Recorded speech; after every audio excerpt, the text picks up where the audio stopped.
mayambo ahanba magtada Helly Maisnam na taramna ukchapagaluna na khurumjari.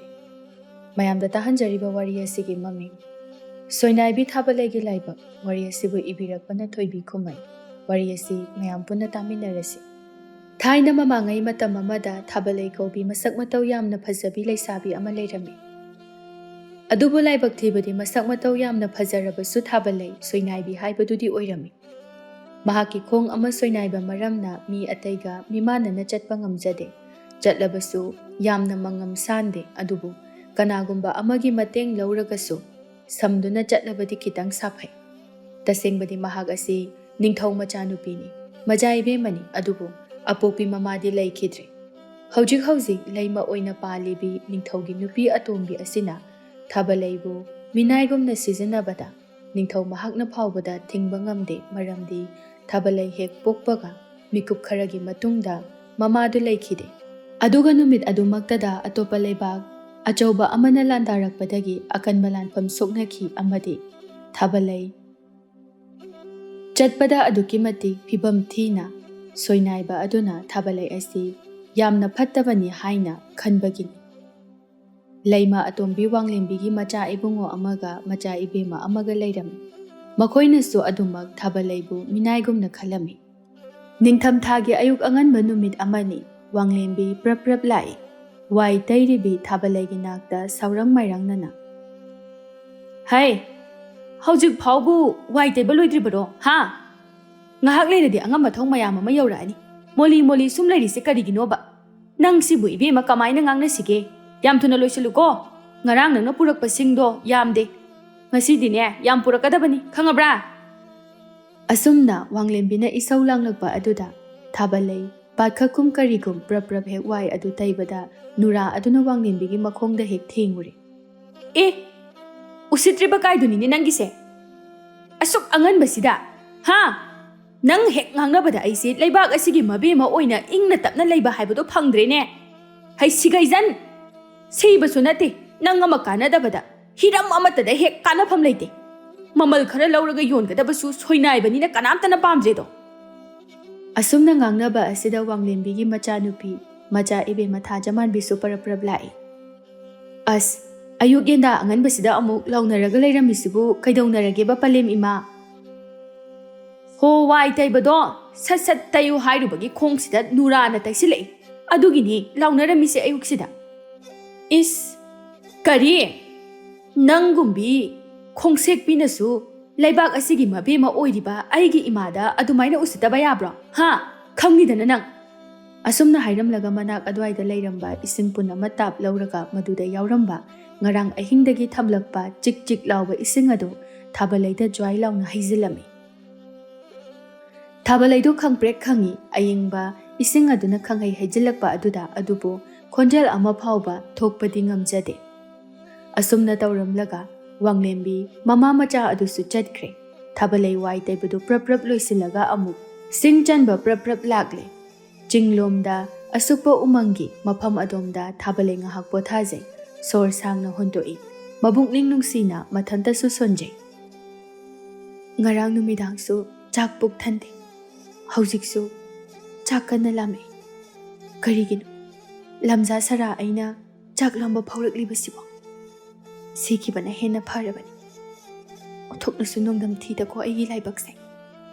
Ai sibu hingbagi kari kanaribagi. Ima ayang wari. Nachabu loksinbiroba. Ayang wari. Hikna kablakle Thaballei. Ima nang yapate.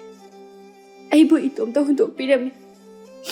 Miga su bimana jabi aibu su pudu na chatpa yadabro ima. Aidi waba yade. Ai kuina phamba yade. Aidi Soinaibani. Lamza sarani. Ai kuina phamba yade. Hokotlaga singyaluraki. Asa uthoknasu ingkreda. Achotpa phizolasika. Ai se siradi uthokna phakranida. Itomda sizarabasu amuk lamhangda huntoktuna asiba hakchang adubu khongkhoinaduna thamganiko. Hek kapcharaga Thaballei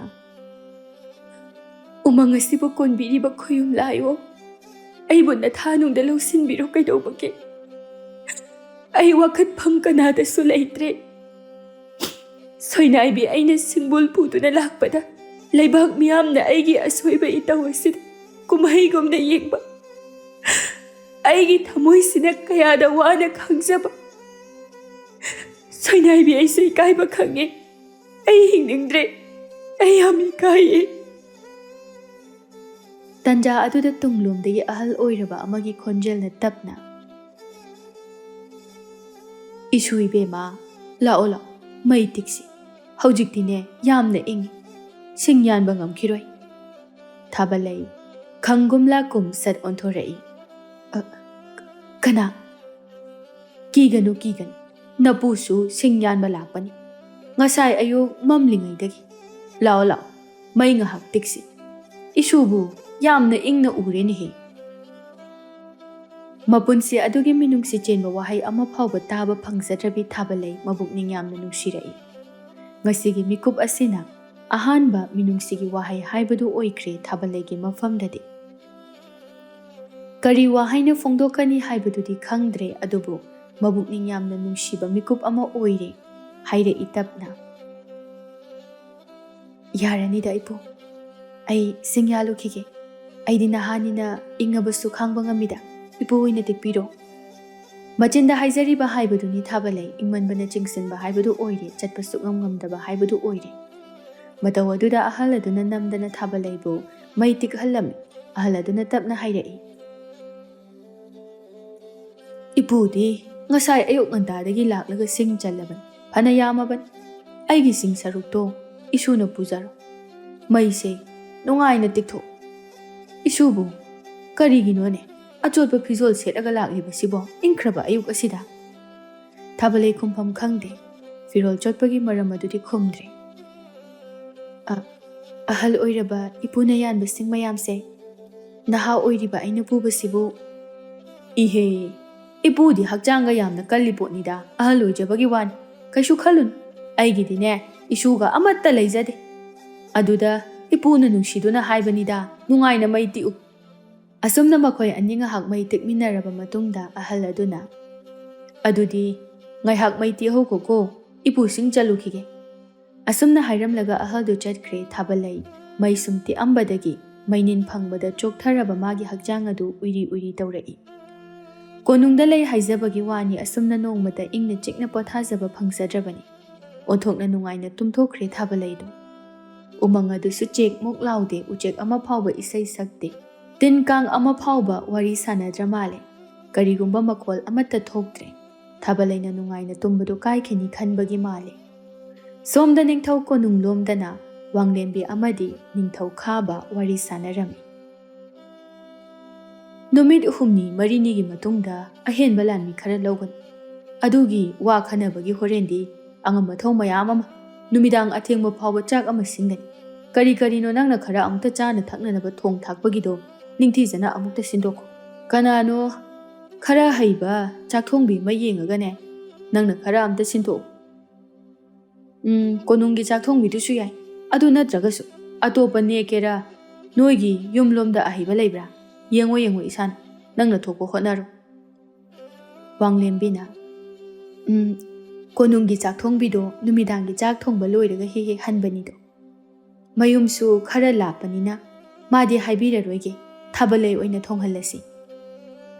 ꯅꯤꯡꯊꯧ ꯈꯥꯕꯅ, "ꯑꯁ, ꯃꯤ ꯃꯌꯥꯝ ꯃꯃꯥꯡꯗ ꯁꯦꯛ ꯁꯦꯛꯇꯅ ꯊꯣꯡꯂꯛꯄꯗꯨ ꯌꯦꯡꯅꯤꯡꯗꯦꯅꯦ꯫ ꯀꯔꯤꯅꯣꯅꯦ ꯅꯪꯕꯨ ꯑꯗꯨꯛ ꯌꯥꯝꯅ ꯋꯥꯈꯜ ꯇꯥꯗ꯭ꯔꯤꯗꯨꯕꯣ? ꯃꯤꯅꯥꯏꯅꯤ ꯍꯥꯏꯕ ꯐꯥꯎꯕ ꯍꯥꯏꯅꯤꯡꯗ꯭ꯔꯦꯅꯦ, ꯃꯤꯅꯨꯈꯥꯡꯗꯣ."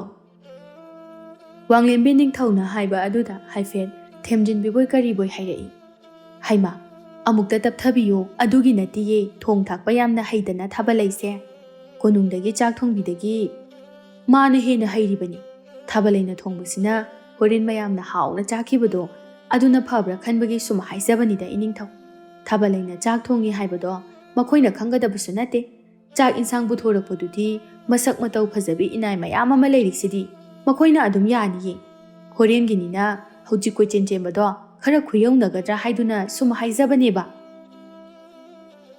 ꯀꯦꯁꯤꯟꯅꯔꯒ ꯍꯦꯛ ꯉꯥꯡꯂꯛꯄꯗꯨꯗ ꯅꯤꯡꯊꯧ ꯈꯥꯕꯗꯨ ꯁꯥꯎꯕ ꯈꯔ ꯍꯦꯛ ꯐꯩ꯫ "ꯍꯣꯏꯅꯦ ꯍꯣꯏꯅꯦ, ꯐꯅꯅꯕ ꯑꯗꯨꯝ ꯁꯤꯜꯂꯨ꯫ angamba famnaibasingna hawi hainakibado pambagi wanida asumna he sinarakpa asidadi wanglembidi maton thoi Thaballei otpagi tanja ama makuta pop launa khoyum laina thadarakpaga chap manakre thajaman binalona ka manungda mamada hangli ima kaino Thaballei na thongba cha insangdo hauti haidana nungtigi isaulang mamaida bu langsinba wo phubu wo tawi aduga ngasaina hawi haido kaigino ba ima ningthaugi mamangda haijanari ro hai angaubi pangkhreda nangse aigi isa manjadeda ko chak to pukthana chathogani hauti haidana isau langsinariba mamaida morung asaba langsiliba saba yade haidana phubaga chaibaga tawribado chak to pukthanna chathoga tawriba khangaba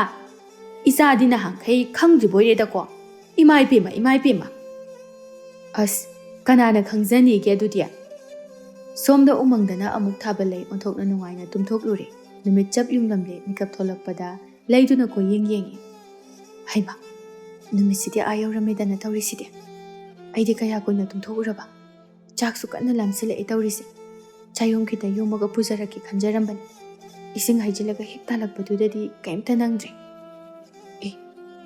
kaino sida aigi nakta leirisibo chagyom natro ngasaigi ipudugi soidana oiramba tare kadomdabu leibasano amuktabu thirukige asumna Thaballei do haugatuna koichat chattuna ngasaigi ahal adu thiraklami ngahak thiraba matungda ahal adu singchanduna leirami Thaballei gi samin ama phangba aduda ahal aduna haima isu tumba haugalak abo ipuna thanamba chagyom adudi charabra chatho urone he adugane singdu puraga yumda halo isu ibema matamse thengkhrani Thaballei khumde tumin leptuna lei ahal aduna hairakpa wahai khudingma mabukning aduda inungda nungsiram yarani de ipu aidi yumda halaga oina charurage hai haujik chasalabadi na pangal oigadawribani ne singbul achaubasu pubada waroidawribani ne he horen mongba naran yaida yauraga chabadudi kari kanaruni asumna ahal aduna haimanbadagi makhoi ani chagyomadu yenaraga chaminare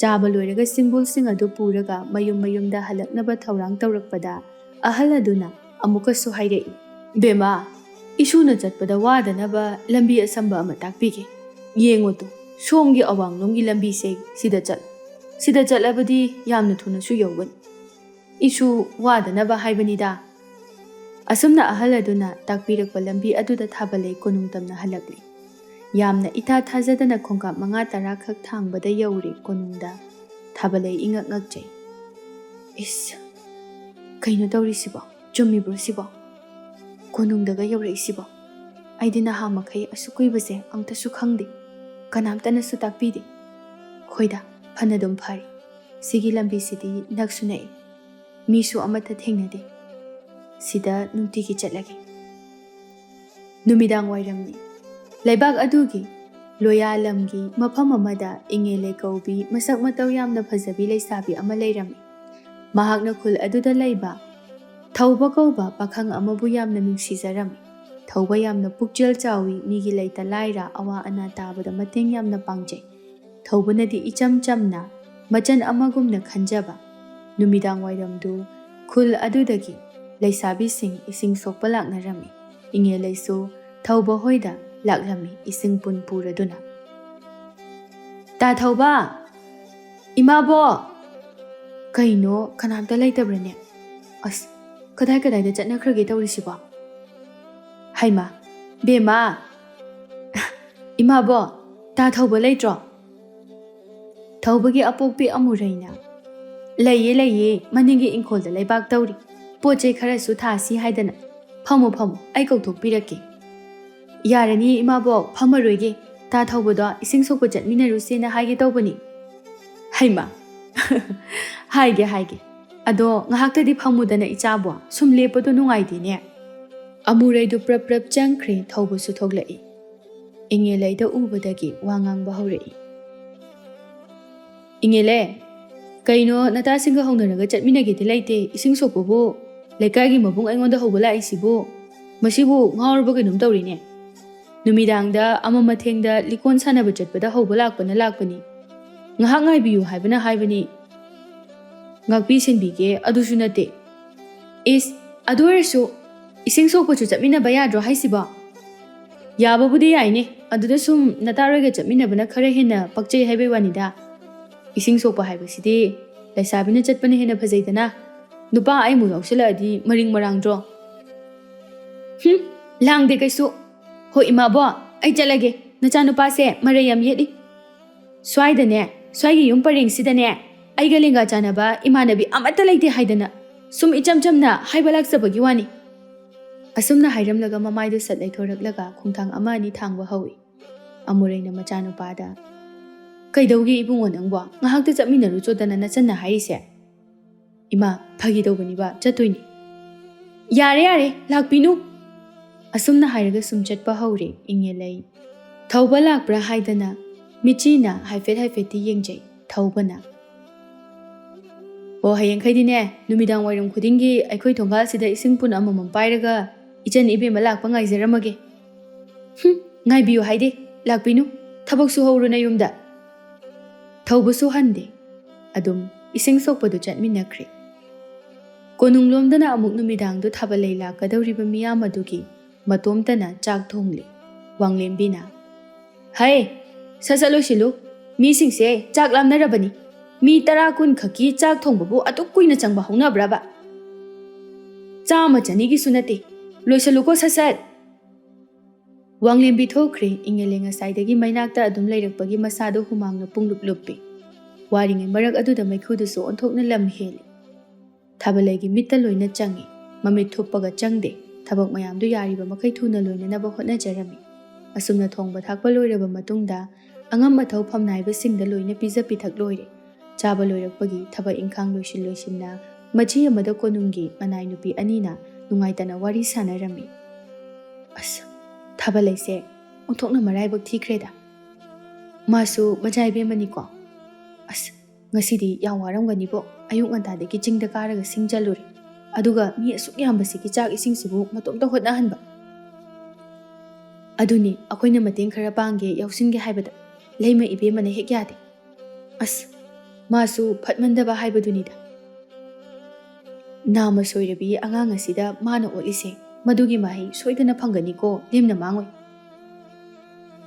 Asuk wana hotna halli aduga hauji thongliba chak insang ahaubase bijararoi. Chajik kharaga bijadoini. Hindi hemalabani yengba ngamdeda. Adubu karidi upaile. Lebaki mabemani tawgeda ngamido. Khangdreda khoyumlagi wayil ngaiba haibaduni. Mahai magi mathau pumnamak loinakre Thaballei su pothanaba matam yaurakle khanjai. Aise kari numita aroiba matam oigani. Matam ado yauraklabadi onthokna phakranida. Onthokna waridako. Charana amada chaba lairaba imung amada apokpa apokpiga loinana chara henbagi maichak khangminaba madugi punsi aduna hena pai. Aigi punsi asidagi. Ngasidi pukning yamna sunungsi. Ngasagi ipudo. Magi minungsigi wahai singado. Aigi punsigi ihan hanba minungsigi wahai. Minungsi phangjaba numitni ngasisi ihan hanba oina. Asukkuiba matam nongmatasu adugumba minungsi machet ama phawba phangsadri. Karina laman singani tolabi soinairabi ainati. Mathangi numit ayukenda anganbani Thaballei hanagi matawgum singchanba laklami. Awangba chingi saruk umang adu yaubada ngarangi ahal adusu singchanduna leirami Thaballei na. Ipu ngasidi ipugi sing saruksu yauna ayanbirake ipu patharaga leibiyo. Yaranida. Ipudi kuire lakpa. Ngasaidagi phana yame yan. Haigumladana Thaballei na yengthokluba matamda singdu phana yamna hekta leiram. Thaballei haifetingai tablapna. Ipu kaino kayam ngana mafam sida yaubirakpanu. Singse onthokna su yamna leiram khreda sidi. Simayamse ipudi loina puba ngamgadra. Ahal aduna no fet tawraga. Ngantana laida ipudi. Ngasi loina puba ngamdragasu. Hayeng amu khara pugani. Adugi sum yansilibanida. Asumna ahal aduga Thaballei ga yamna nungsinana masu mapugumna aduma wari watai saduna singyan minaram. Numit kharanigi matungda ayuk amani. Thaubadu Konungda lanmi khara lawbagi changing adu yawba chatnanaba marang tawrami. Ingelesu prap heklai thawbana. Ayung antasida akhoi indolbu kai leirage. Tinkhak tawna pidring galai siba. Aidi haujikti ising sokpa chatpadi yawba ngamdaw mandre. Ima ba, ngasidi ay mi khananing ayuk nina. Horen numidang wairam khanabana phagadaba maliko. Mata amani nimase. Ingelay la sidamta ima bukse itomta kok ngawrin he se changing chatnanabagi ne matomta panglang heklangse chairiba mayam se ai loina kok ngawri amta loisin minasi se. Ima ba ta thawba matomta chatoira. Amurena khomba nangdringai da thawbana itomta chaloida. Adudi kanaga chatoiba. Nanga chatoini choi chalibema. Ichalibemagi ising pundo lobiruro. Nanga chapminadadi ne hainadreba aise. Wa amta ngangjaroi. Ihe onthokpani da ko se. Maningi khoimuga ne chapminadoini. Thawbana mung nokmi. Phagi dawraga mapi iraga cheladana. Yare nangsu tumi layo. Kok mina icham chamna hangjaba sida chumna adum khumba yabado. Karan amuk tasinbiri. Aigi michangse kanamta laitrene ha. Pare. Aidane tumina laiza horage. Aingonda phagi tawraga nayado higa to sarupudi laitin phajana khurumo. Hore mai baknanaba higapana kanarui. Aduni chumdra angangsina hairise. Ibema noigi napan thawdo langphai chakhibagi tawri. Napan thaw leiramadi ne higat loidabani. Ai thanta oibasida ne kidriba haibaduni magise. Onthokpani da akhoi masidi. Asumna thawbadu laibak adugi konung tamna magi marup khoimuga loinana changing yawba laklami. Konung yawri. Fananganna lakpanina midi yamna laklamji. Mi khazikak takpa jaga amada Thaballei yamna wana isingpun athanba adu puduna lakpa adu thawbuna urami. Matomta murum sondoki. Karino ne miga mimana basunade. Karigino kunungi manai nupi oina thabak suhalisibo. Onthokna wana hotnareda. Khoi musu hekta haure miraknara ko ying laga khumla itapna. Ho sini majaibe ma Thaballei haibi nama soirabi amalai haibadu. Yam thina utpi haibadu athopaga nate. Itaudi yam khangina kamai khanginu. Aikhoigi mamtona makonungda lanmi oiduna leibako. Mana liba waridagi khangbani. Masaksu mamtona taini. Yam thina utpi hai nungaide. Asumna makoi ani murum sonduna wari sanarami. Maihaki matungda makoi changingi damakta sem saduna leirami. Somda inge leidu yamna langtaknarami leifam chakonga amata khangjaramdi. Yongkhamda fi saba ado amu chap leptuna wakhal khanduna leirami. Magi mataudu ubada langchak libi mata sanarei nokfet tawraga. Haima kaino ita fi sababu amuk chap lepidubu kauthokrabo. Langanuda ai leifam chapam amta khangdeko naya higatkanu. Haima aingonda mu onsela ena sidi khonthi oina chari. Tumina lehaurasirani aibo. Adubune hekta nokningakpa. Ingelei murum soli. Ta thawbudubu changhingdubu kamai tawrumde jan. Sanareina nangna yadasu hayengdi akhoi mayamna hairani. Thingakpa yaroiko. Kanada kai haidoiba. Ta thawbada akhoi ita ingeleina ta thawbubu yam nusijayena haidoiba. Sanare taningdeko adumai tawnu. Mina thinanga aga aise amuk changadat ke hairo tawnuko. Kaigi ikaidoiba. Phongdoktadi khangaroye ta thawbana noi anidi pisakpi ingaidagi sanaminarakpanina tinarakpanina. Adugi wakhaldo adum lei. Madi haidadi khangaroi haiba. Ikai minoibo. Kadomdagi no khangde mataroi kharasu phut phaujilai angobina. Ho kaigi ikaidoino ikairono migi mapok mache hurambasu natana. Maipakpina amu. Adune ikairedi dum wajaba tabani. Ingeleina amu. Noisidi kamaina ngangnani. Hojik matam chadri haibani noibo. Matam kitang ngaikiseba. Ta thawbana khangakpra haibado ngaikiseba. Oiraroi to magi asigi wahaisi haure amu. Somda ningthau konung adudana amu majaibe ma thajamanbi mama laimada ima asigi khongchek pise kadai de noma arapa mafam amada hunthokpra pithokpra ma tawraseba mana ichada kari tawra agene kaishu tawba tawdabagi wa nateba ma leibadagi akhoigi konungi saktamse yam thizile haujikti lanmi masingsu yam khale mayam dubu mabu munna munna yengduna chatlibado hainadabagini aduda sunate aina yamna ngaujaba thangnaba wata leibaki majai bungonasu ngasai yamna hainadana yengkibani matung mana amu hanaga lakadaba mandri nati ngaikhoni sakta do mayam mamangda yenghaningdadana aina nong phungambadagi chingda singchanba chatlali numit yung ngawba phawba adudagi halaga chakhumda namsili masak udanaba haidana aduga kamai tawdana mi mayam mamangda mamaidu ulibanoba as khangde mase konungda leheba sukya yadre sida lairabanina tanjami jam ta mathong moram amta khangdri phibam se aduna ne mayamna dum uraga leiri fare adudi ma hauji leibangamdanaba otpa taredana horendagi chakamta pijaroi khang singchanba masak udanaba namsinduna thamban aduga karigi sakta mana mayam mamangda phibam duga uttana leiriduba yam phajare siro mana khalise मीनदी सोमदा माबु उबदा तिन सिलिसे मा खंगदेने हाइसु हाइबनी माबु कोनुंगदे सुम थंबसे कोनुंगी मिंचत यामना थिरकदौरी थाबलई सिंग चली अहल अदुसु खरा लापतकना लेदुना सिंग चलम अदुबु हलमदागी मतमदा अहल अदुना issue इबेमा से चागयुमसे होरेन जावको यारनी इपु युमदा दुम चाक चारुरगे यादे इशुगिनी हाइदना इपुना हावबा हावतबा पिजनिंगदना पिरकपन से असुकोइबा मतम असि मिनुंगसिगी वाहै मचेत अमता फंगलक्त्रबि थाबलै सखंगदबा अहल अदुगी मिनुंगसि चेनबा वाहै खरा ताबा फंगजबदा थाबलै मबुकनिंगदो इनुंगदा नुंगसिरमि असुमना असंबा लंबि अदुदा सिंगबुलदु पुरगा हलगले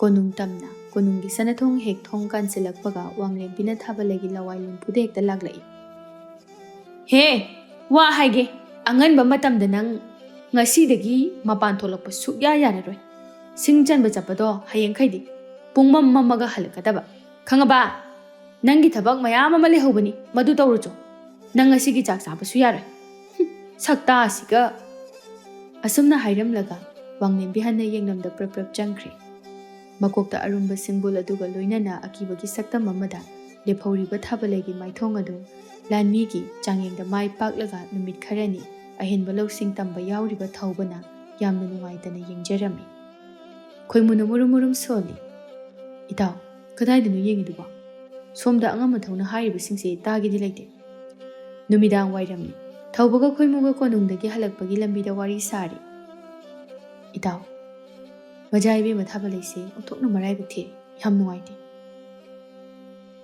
yam nungaite adubu karide upai le aikoina karimta mateng pangbu sungamte हेक मतेंग पांगे खलक मिकुप्ता लेम सिना कैसुम संगदा अदुम थमजिंख्रदबन अदुवाना सिंगचनबा हलगा चाक चाबा यारोय अमु हारिदुबो ओंथोकना वाना खांगनिदा इदाव याम हेंजिना अमु खलुरनुदा नंग मित्येंग अमा इतौ तौइको नहानदगिनी अइना इचिंगदा चिंगना रैसे वाखल अमा सुम खलिबनी करी खलिबा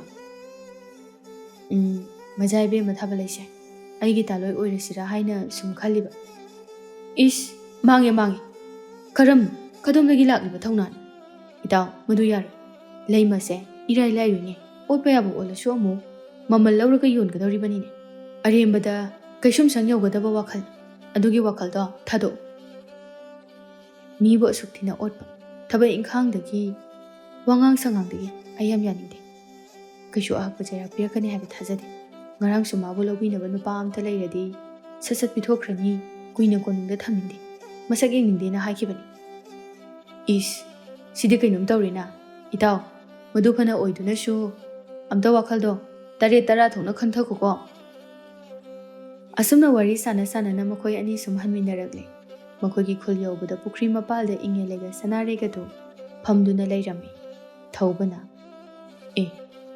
asuk thenga sibauta noi ani dika dawri basida ता थौबो हिंगाइरमिनी ए करिगिनो कयाम लुबा वागा लेरगिने असुक थेंगसिदा ngairamiसिबो इंगे लेना सुम हयेंगी कोनुंग मनाकी कैथेलदगी कैनोमदा तपकेना तौबनी ए अदुगिबु हयेंग अयुंग अंताना चट्रिङैदा लागा हाइरसु याबदुबु हौजिक अथेंगबसिदा नत्रसो इंगे लेनो फेट तौरगा अदुदि चलगे हयेंग अयुंग लागा हाइरगे असुमना हाइरमलगा इंगे लेगा सनारेगा नो फेट तौरगा प्रप चटखी ए कैनुने मता अमनिने इताव इंगे लेगिसे मवोंग अमनि मागिसे इतावबु नुंसी लांग थाको माल मागी लांग सिदा ओइना थुबिरोबा वारी दिबको इंगे लेगिने पिसक पिकलिङैदगी आइगा अदुम सानमिनरकपन लोइनरकपन मादे एंगोंदा याम कोइजदबनि माइ हौनबिने सिदि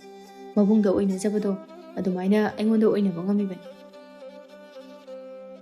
मादिने सुमाइना अदुम तौर लेरबन असुमना मखोय अनिसु वारी सादुना मोंबा मरान्याय तमना लाक्लमी सोमदना अमुक नुमिदांग फना थेंजिलक्ले थाबलई थबक सुक्लोय लोइद्रि लोइबा कौबा नाइद्रि अमगी मथंगदा अमा पिसिलई अतै कोनुंगी मनाय नुपिसिंग अदुदि लैमा अमदि मजा इबेमा थाजमानबिना पोथा हनख्रे थाबलई मतोमता ngaire थबक सुहल्लिबा कोनुंगी मनाय नुपिसिंग दुसु उपाय लेते नुंगाइता चंखिबने थाबलैगी मतेंग यामनदी पांगजनिंगबने अदुबु लैमा वांगनिंबी अमदि मजाइबे मथा जमानबिना कोइसेन हेक सेनबदुदा थाबलैगी मतेंग पांगनबगी मिकुप अमा फावबा फंगदे अहिंग तांगलो अथेंगबा अदुदा मजाइबे मथा जमानबी अदु यामना तुमनिंगलगले ममा इबेमा लैमदा ओनसिलगा सावरांग माइरांगना हाइरई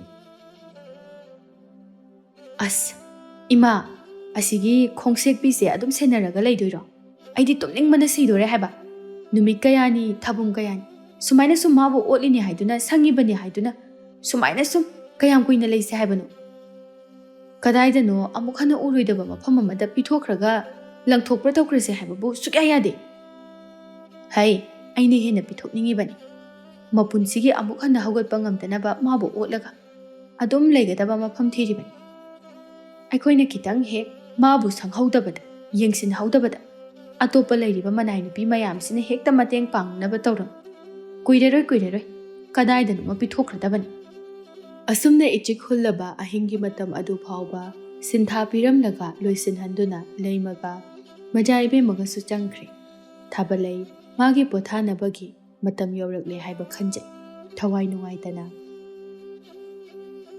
मराइबक थीरबा अैगी हक्चांग पोलांग असिबु अवाबा हाइबदुबु खंग्रनी खंगदेदा अैदी वादे नोंग फुंगाबदगी अहिंग नोंयाय फावबा होटनरिबसिंग असे अै कैसु वादेदा चाकसे उथोंग लामएदा करिगिनो अैगिदि चाक मरु अमा फावबसु लैद्रि करिगिनो लमजा सरा नाम सोइरबी सोइनाइरबी अैना चाक लामलक्लिबसि करिगुंबा अमा खंनिंसिंगदई ए ngasai ipuna pirakpa chakyom madu chadribani thabak adum tawringaida ai madu chakhidri madu oina hekta charageda asumna ahal aduna pirakpa chakyom madu thabalaina chanana ba haiduna chakyom madu thoklami inganga e karin ingtham thagi ingkraba matam asida ngasai yu pirakpa chakyom sibo hojik phawba phung saraga leiramliba sibo adubudi chakyom se yamna thana di yoma e aduna oi bajala charage ipugi chakyom se ai chaklam bana yadri amuksu source thangna hontharaga matomda haise aise chak chararoge khanbani adubu chak chadragana hayeng amuk haksang sontharaga thabak ningthijana hotnaba ngamre kaisum sangi phadok singdagi hena sathiba lichai aina chagadawribase खंग्रेदा कयाम कुइना असुमना हिंखिगनी ngasina ipugi chakyom chari hayengna kamdauba mathangi numitni ningthau khaba amadi leima wangyembi wata narami iningthau karigumba wafam amata kari wanu hai imom naitom sachabi tha jaman bi se ꯊꯥꯖꯌꯣꯟꯖꯕꯒꯤ ꯃꯇꯝ ꯌꯧꯔꯛꯂꯦꯗꯣ ꯑꯗꯨꯅ ꯃꯇꯥꯡ ꯑꯁꯤꯗ ꯋꯥ ꯈꯔ ꯁꯨꯝ ꯇꯥꯟꯅꯖꯅꯤꯡꯕ ꯑꯩꯁꯨ ꯈꯜꯂꯤꯕꯅꯤ ꯏꯃꯣꯝꯒꯤꯗꯃꯛꯇ ꯀꯔꯝꯕ ꯂꯩꯕꯥꯛꯀꯤ ꯅꯤꯡꯊꯧ ꯃꯆꯥꯗ ꯊꯥꯖꯁꯤꯒꯦ ꯍꯥꯏꯗꯅ ꯏꯅꯤꯡꯊꯧ ꯏꯆꯥꯅ ꯄꯥꯝꯖꯕ ꯑꯃ ꯂꯩꯌꯦ ꯊꯪꯅꯕ ꯂꯩꯕꯥꯛ ꯑꯣꯏꯔꯤꯕ ꯋꯥꯠꯇ ꯂꯩꯕꯥꯛꯀꯤ ꯃꯆꯥ ꯏꯕꯨꯡꯉꯣꯗꯣ ꯍꯩꯃ ꯑꯩꯁꯨ ꯃꯗꯨ ꯈꯜꯂꯝꯂꯤꯕꯅꯤꯅꯦꯍꯦ ꯐꯔꯦꯗꯥ ꯑꯗꯨꯗꯤ ꯃꯄꯥ ꯅꯤꯡꯊꯧ ꯏꯇꯥꯎ ꯑꯗꯨꯒ ꯋꯥꯔꯤ ꯋꯥꯇꯥꯏ ꯅꯤꯡꯊꯤꯖꯅ ꯁꯥꯗꯕ ꯌꯥꯗ꯭ꯔꯦ ꯂꯩꯃ ꯋꯥꯡꯂꯦꯝꯕꯤꯅ ꯑꯃꯨꯛ ꯃꯈꯥ ꯇꯥꯔꯛꯏ ꯑꯗꯣ ꯊꯥꯕꯜꯂꯩꯁꯤ ꯀꯗꯥꯏꯗꯅꯣꯃ ꯊꯝꯈ꯭ꯔꯁꯤ ꯃꯥꯒꯤ ꯐꯤꯕꯝꯁꯤꯒ ꯁꯨꯃꯥꯏꯅ ꯁꯨꯝ ꯀꯣꯅꯨꯡꯗ ꯊꯝꯕꯁꯦ ꯌꯥꯝꯅ ꯃꯔꯤꯡ ꯃꯔꯥꯡꯉꯤꯗ ꯃꯥꯕꯨ ꯄꯥꯝꯖꯕ ꯅꯨꯄꯥꯒ ꯂꯩꯔꯗꯤ ꯑꯗꯨꯝ ꯄꯤꯊꯣꯛꯈ꯭ꯔꯁꯤꯔꯥ ꯃꯥꯒꯤ ꯋꯥꯐꯝꯗꯨꯃ ꯑꯩ ꯀꯔꯤꯝꯇ ꯈꯪꯗꯦ ꯅꯪꯅ ꯊꯣꯛꯄ ꯐꯅꯅꯕ ꯁꯤꯟꯈ꯭ꯔꯣ ꯑꯁꯨꯝꯅ ꯍꯥꯏꯔꯛꯄꯁꯤꯅꯤ ꯂꯩꯃ ꯋꯥꯡꯂꯦꯝꯕꯤꯅ ꯉꯥꯏꯖꯔꯤꯕ ꯅꯨꯃꯤꯗꯥꯡ ꯋꯥꯏꯔꯝꯅꯤ ꯊꯧꯕ ꯑꯃꯗꯤ ꯈꯣꯏꯃꯨ ꯀꯣꯅꯨꯡꯗꯒꯤ ꯊꯣꯔꯛꯂꯤ ꯈꯣꯏꯃꯨꯅ ꯀꯩꯅꯣ ꯏꯇꯥꯎ ꯀꯗꯣꯝꯗꯅꯣ ꯆꯠꯂꯤꯗꯨꯕꯣ ꯂꯝꯕꯤꯗꯣ ꯑꯣꯟꯅꯗ꯭ꯔꯣ ꯁꯣꯝꯗ ꯆꯠꯀꯗꯕꯅꯤ ꯏꯇꯥꯎ ꯍꯥꯟꯅ ꯆꯠꯄꯤꯔꯝꯃꯨ ꯑꯩꯗꯣ ꯁꯣꯝꯗ ꯃꯖꯥꯏꯕꯦꯝꯃ ꯊꯥꯕꯜꯂꯩꯅ ꯍꯜꯂꯛꯄ ꯂꯝꯕꯤꯁꯤꯗ ꯃꯥ ꯍꯜꯂꯛꯄ ꯉꯥꯏꯍꯥꯛ ꯉꯥꯏꯈꯤꯒꯦ ꯇꯧꯕꯅꯤ ꯑꯊꯦꯡꯕꯁꯤꯗ ꯃꯇꯣꯝꯇ ꯂꯥꯛꯇꯣꯏꯗꯣ ꯈꯣꯏꯃꯨꯅ ꯐꯅ ꯀꯟꯅ ꯍꯥꯏꯔꯕꯁꯨ ꯊꯧꯕꯗꯨ ꯌꯥꯕ ꯀꯧꯕ ꯂꯩꯇ꯭ꯔꯦ ꯊꯥꯕꯜꯂꯩꯅ ꯍꯦꯛ ꯍꯜꯂꯛꯄ ꯂꯝꯕꯤꯗꯨꯗ ꯊꯧꯕ ꯈꯔ ꯁꯨꯝ ꯆꯪꯁꯤꯟꯈꯤ ꯃꯇꯣꯝꯇ ꯈꯟꯖꯩ ꯀꯩꯅꯣ ꯑꯁꯨꯛ ꯌꯥꯝꯅ ꯃꯝꯁꯤꯜꯂꯛꯂꯕ ꯐꯥꯎꯕꯗ ꯍꯜꯂꯛꯇ꯭ꯔꯤꯕꯁꯤꯕꯣ ꯐꯅ ꯊꯦꯡꯅ ꯍꯜꯂꯛꯎ ꯍꯥꯏꯔꯁꯨ ꯍꯧꯖꯤꯛꯇꯤ ꯍꯜꯂꯛꯄ ꯌꯥꯔꯦ ꯅꯠꯇ꯭ꯔꯒꯅ ꯂꯝꯕꯤꯗ ꯂꯥꯛꯄ ꯖꯥꯠꯂꯥ ꯀꯤꯗꯅꯒ ꯆꯠꯄ ꯉꯝꯗ꯭ꯔꯕ ꯖꯥꯠꯂꯥ ꯑꯣꯟꯊꯣꯛꯅꯁꯨ ꯐꯠꯇꯦꯗ ꯂꯩꯃ ꯅꯤꯡꯊꯧ ꯅꯈꯣꯏꯁꯦ ꯑꯁꯨꯝꯅ ꯈꯟꯅ ꯊꯧꯕꯗꯨ ꯁꯨꯝ ꯈꯣꯡꯊꯥꯡ ꯌꯥꯡꯈꯠꯂꯛꯏ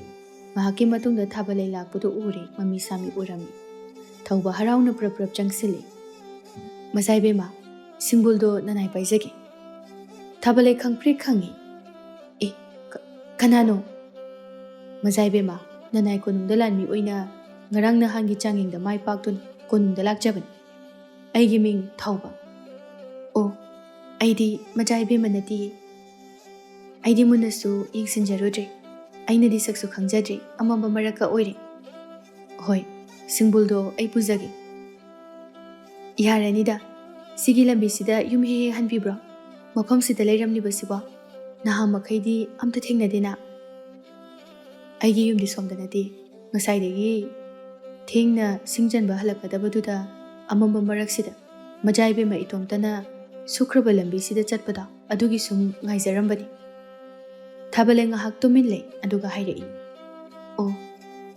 ꯑꯗꯨꯒꯤꯗꯤ ꯑꯩ ꯀꯩꯁꯨ ꯀꯤꯗꯦꯗ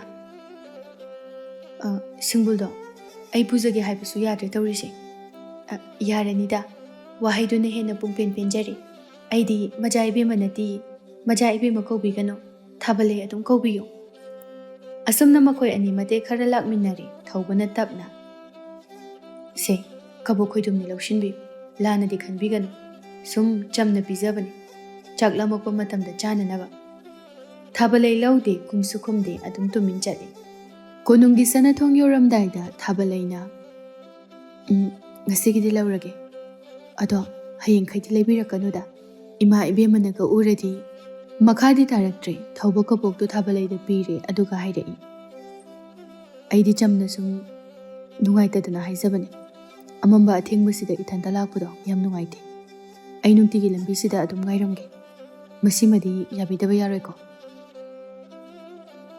ꯊꯥꯕꯜꯂꯩ ꯈꯨꯝꯗꯦ ꯉꯥꯏꯍꯥꯛ ꯇꯨꯃꯤꯟ ꯂꯩ ꯏꯃꯥ ꯏꯕꯦꯝꯃꯅ ꯈꯪꯂꯕꯗꯤ ꯁꯣꯝ ꯁꯣꯏꯗꯅ ꯑꯋꯥꯐꯝꯗ ꯇꯥꯒꯅꯤ ꯀꯔꯤꯁꯨ ꯂꯩꯇꯕꯤ ꯑꯩꯒꯤꯗꯃꯛ ꯈꯣꯏꯌꯨꯝꯂꯥꯏꯒꯤ ꯅꯣꯡꯗꯝꯈꯣꯜ ꯌꯦꯡꯕ ꯍꯥꯏꯕꯗꯨꯅꯤ ꯑꯁꯨꯝꯅ ꯊꯥꯕꯜꯂꯩ ꯆꯪꯈ꯭ꯔꯦ ꯊꯧꯕꯁꯨ ꯍꯜꯂꯛꯂꯤ ꯃꯇꯦꯛ ꯈꯔ ꯂꯥꯛꯂꯒ ꯀꯣꯅꯨꯡ ꯃꯅꯥꯛꯀꯤ ꯀꯩꯊꯦꯜ ꯌꯧꯔꯛꯏ ꯈꯔ ꯍꯧꯔꯞꯅ ꯀꯧꯔꯛꯏ ꯏꯇꯥꯎ ꯊꯧꯕ ꯈꯪꯄ꯭ꯔꯦꯛ ꯈꯪꯉꯤ ꯀꯅꯥꯅꯣ ꯏꯁ ꯀꯅꯥꯅꯣ ꯀꯥꯏꯅ ꯂꯩꯔꯝꯃꯨ ꯅꯪ ꯈꯪꯅꯤ ꯑꯩꯅ ꯉꯁꯥꯏꯗꯒꯤ ꯃꯥ ꯉꯥꯏꯔꯒ ꯀꯅꯥꯅꯣ ꯀꯥꯏꯅ ꯑꯁ ꯏꯇꯥꯎ ꯉꯁꯥꯏꯅ ꯆꯠꯈꯤꯕꯗꯨꯗ ꯌꯨꯝ ꯌꯧꯔꯝꯃꯗ꯭ꯔꯥ ꯍꯥꯏꯗꯅ ꯁꯨꯝ ꯋꯥꯈꯜ ꯇꯧꯔꯨꯗ꯭ꯔꯦ ꯑꯗꯒꯤ ꯃꯝꯃꯤ ꯏꯇꯥꯎꯕꯨ ꯑꯩ ꯁꯛ ꯈꯪꯅ ꯀꯧꯔꯛꯏꯔꯣ ꯀꯃꯥꯏ ꯈꯪꯉꯤꯅꯣ ꯈꯣꯏꯃꯨꯅ ꯄꯥꯈꯨꯝꯗꯤ ꯋꯥꯠꯇ꯭ꯔꯦꯅꯦꯀꯣ ꯍꯣ ꯉꯥꯏꯖꯔꯝꯂꯤꯕ ꯄꯨꯟꯅ ꯆꯠꯃꯤꯟꯅꯈ꯭ꯔꯒ ꯏꯇꯣꯝꯇ ꯍꯟꯕꯗꯣ ꯐꯖꯔꯤꯕ꯭ꯔꯣ? ꯍꯣ ꯏꯁꯩ ꯉꯪꯂꯒ ꯂꯥꯛꯄꯗꯨꯗꯅꯦ ꯈꯣꯟꯖꯦꯜꯗꯨꯗ ꯈꯪꯖꯔꯤꯕ. ꯑꯦ ꯅꯊꯟꯗ ꯆꯠꯄ ꯀꯤꯕꯒꯤ ꯑꯩ ꯉꯥꯏꯔꯝꯕꯗꯤ ꯅꯠꯇꯦꯀꯣ. ꯏꯁ ꯊꯧꯅꯥ ꯌꯥꯝꯅ ꯐꯒꯠꯂꯛꯄꯒꯤ ꯋꯥꯔꯣ? ꯉꯥꯏꯈꯣ ꯋꯥ ꯍꯪꯒꯦ. ꯉꯁꯥꯏ ꯑꯌꯨꯛ ꯏꯉꯦꯂꯩꯅ ꯇꯄꯛꯄ ꯂꯩꯕꯥꯛ ꯍꯋꯥꯏ ꯍꯩꯉꯥꯟꯗꯨꯁꯨ ꯂꯩꯈꯤꯗꯥꯏ? ꯑꯗꯨꯁꯨ ꯄꯤꯊꯣꯛꯑꯝꯃꯕꯣ? ꯄꯤꯗꯦꯗ ꯑꯗꯨꯗꯤ ꯏꯉꯦꯂꯩꯒꯤꯅꯤ. ꯃꯥꯒꯤ ꯇꯞꯆꯔꯛꯄꯗꯨꯕꯨ ꯃꯤꯉꯣꯟꯗ ꯀꯃꯥꯏꯅ ꯄꯤꯊꯣꯛꯑꯝꯗꯣꯏꯅꯣ? ꯉꯥꯏꯔꯒ ꯂꯩꯔꯝꯗꯣꯏꯅꯤ. ꯍꯧꯖꯤꯛ ꯌꯨꯝ ꯌꯧꯔꯒ ꯐꯤꯔꯣꯜ ꯍꯣꯡꯊꯣꯛꯑꯒ ꯑꯃꯨꯛ ꯄꯤꯕꯤꯔꯨꯗꯣꯏꯅꯤ. ꯃꯥꯅ ꯄꯥꯝꯈꯤꯕꯁꯦ ꯐꯪꯗꯕ ꯌꯥꯄꯣꯠꯇꯦ. ꯅꯤꯡꯉꯥꯏ ꯌꯥꯝ ꯊꯤꯕꯅꯤ. ꯏꯉꯦꯂꯩꯁꯦ ꯑꯉꯥꯡ ꯑꯣꯏꯔꯤꯉꯩꯗꯒꯤ ꯑꯁꯨꯃꯥꯏꯅ ꯑꯗꯨꯝ ꯇꯧꯔꯛꯑꯕꯅꯤ. ꯑꯁ ꯑꯩ ꯀꯣꯛ ꯉꯥꯎꯔꯤꯗ. ꯏꯇꯥꯎꯒꯤꯁꯤꯕꯨ ꯅꯨꯄꯤ 2 ꯀꯣꯏꯔꯤꯕ ꯍꯥꯏꯕꯗꯨꯔꯣ? ꯑꯁ ꯅꯨꯡꯉꯥꯏꯈꯤꯗ꯭ꯔꯦꯗ. ꯀꯔꯤ ꯋꯥꯇꯥꯅꯣ ꯏꯇꯥꯎ? ꯏꯉꯦꯂꯩꯗꯤ ꯄꯤꯛꯂꯤꯉꯩꯗꯒꯤ ꯁꯥꯟꯅꯃꯤꯟꯅꯔꯛꯄ ꯏꯆꯟꯅꯨꯄꯤꯅꯤ. ꯅꯣꯏꯅꯁꯨ ꯍꯦꯟꯅ ꯈꯪꯉꯤꯗꯨꯅꯤ. ꯑꯄꯣꯛꯄꯁꯨ ꯅꯧꯅ ꯀꯥꯏꯅꯈꯤꯕꯒ ꯃꯣꯏꯒꯤ ꯃꯕꯨꯡꯗꯨꯁꯨ ꯂꯥꯡꯐꯩꯗ ꯑꯗꯨꯝ ꯑꯌꯥꯝꯕ ꯂꯩꯕꯒ ꯌꯨꯝ ꯈꯔ ꯅꯛꯅꯕ ꯑꯩꯒ ꯑꯗꯨꯝ ꯂꯣꯏꯅꯔꯛꯄꯅꯤ. ꯌꯥꯝ ꯑꯣꯏꯅꯖꯕꯅꯤ ꯃꯥꯗꯤ ꯑꯩꯉꯣꯟꯗ. ꯅꯣꯏꯅꯅꯦ ꯄꯪꯍꯥꯏꯗ ꯍꯥꯏꯖꯤꯜꯂꯤ. ꯄꯛꯆꯔꯅꯤ ꯃꯇꯥꯒꯨꯝ. ꯍꯣꯏ ꯑꯩ ꯂꯥꯟꯖꯔꯦꯀꯣ. ꯑꯩ ꯇꯨꯃꯤꯟ ꯂꯩꯖꯔꯒꯦ. ꯈꯣꯌꯨꯝ ꯃꯥꯒꯤ ꯅꯣꯡꯗꯝ ꯌꯦꯡꯕ ꯍꯥꯏꯕꯗꯨꯅꯤ. ꯑꯦ ꯀꯩꯅꯣ ꯇꯧꯔꯛꯏꯁꯤꯅ? ꯑꯁꯨꯝꯅ ꯃꯈꯣꯏ ꯑꯅꯤ ꯋꯥꯔꯤ ꯁꯥꯗꯨꯅ ꯍꯟꯃꯤꯟꯅꯔꯛꯂꯤ. ꯊꯧꯕ ꯃꯌꯨꯝ ꯌꯧꯔꯦ. ꯊꯣꯡꯒꯥꯟꯗ ꯑꯃꯨꯔꯩꯅ ꯉꯥꯏꯗꯨꯅ ꯂꯩꯔꯝꯃꯤ. ꯈꯨꯠꯇ ꯃꯩꯔꯥ ꯑꯃ ꯄꯥꯏꯗꯨꯅ ꯃꯆꯥꯅꯨꯄꯥ ꯍꯦꯛ ꯎꯕꯒ, ꯍꯩꯃꯥ ꯏꯕꯨꯡꯉꯣ ꯑꯣꯟꯊꯣꯛꯅ ꯊꯦꯡꯉꯛꯏꯗ. ꯀꯩꯗꯧꯔꯦ? ꯊꯧꯕ ꯄꯥꯈꯨꯝꯁꯨ ꯍꯥꯟꯅ ꯈꯜꯍꯧꯗꯦ. ꯑꯁꯦꯡꯕ ꯍꯥꯏꯕꯁꯨ ꯌꯥꯗꯒꯨꯝ ꯇꯧ ꯉꯥꯏꯍꯥꯛ ꯇꯨꯃꯤꯜꯂꯦ. ꯍꯥꯏꯔꯛꯏ ꯃꯥꯟꯅꯕ, ꯏꯃꯥ ꯑꯩꯈꯣꯏꯗꯤ ꯆꯥꯡꯌꯦꯡ ꯃꯥꯏ ꯄꯥꯛꯄꯗ ꯉꯥꯏꯔꯤꯕ ꯑꯅꯧꯕ ꯑꯣꯏꯕꯅꯤꯅ ꯃꯇꯝ ꯈꯔꯗꯤ ꯊꯦꯡꯅ ꯍꯜꯂꯛꯄ ꯇꯥꯔꯤ. ꯑꯣ ꯐꯔꯦ ꯑꯗꯨ ꯑꯣꯏꯔꯗꯤ ꯂꯥꯛꯑꯣ ꯆꯪꯉꯁꯤ. ꯆꯥꯛꯀ ꯂꯣꯏꯅ ꯂꯣꯏꯔꯕꯅꯤ.